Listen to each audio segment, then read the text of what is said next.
சைனாவில் பாண்டியன்ற ஊர் நிறைய இருக்கு. சைனாவில் ஆயுத மக்கள் வாழ்ந்துட்டு இருக்காங்க. சீனாவில் தமிழ் கல்வெட்டு உள்ள கோயிலே இருக்கு, 13ஆம் நூற்றாண்டு கோயிலே இருக்கு. அதே மாதிரி கிரேக்கத்துல தமிழ் எவிடன்ஸ் நிறைய இருக்கு, அவங்க மொழியில தமிழ் இருக்கு.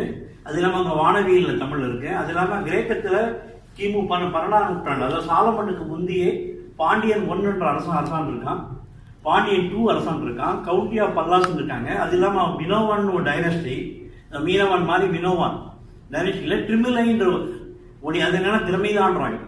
ஈஜிப்ட்ல பானை ஒன்று கிடைக்குது, கண்ணன் சாத்தன் கிடைக்குது, ஓமன்ல நந்தை கீரன் கிடைக்குது, பாரசீகத்துல கிடைக்குது, நிறைய ஊர் பேர் தமிழ் பேரா இருக்கு. அதே மாதிரி தாய்லாந்துல பாத்தீங்கன்னா பெரும்பதன் கல்னு சொல்லி தங்க உரசர்கள் கிடைக்குது.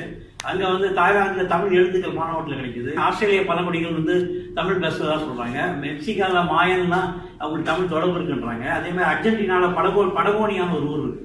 அங்க பாத்தீங்கன்னா ஒரு டென்னிஸ் பிளேயர் இருக்கான், அவன் பேர் நல் பாண்டியன்.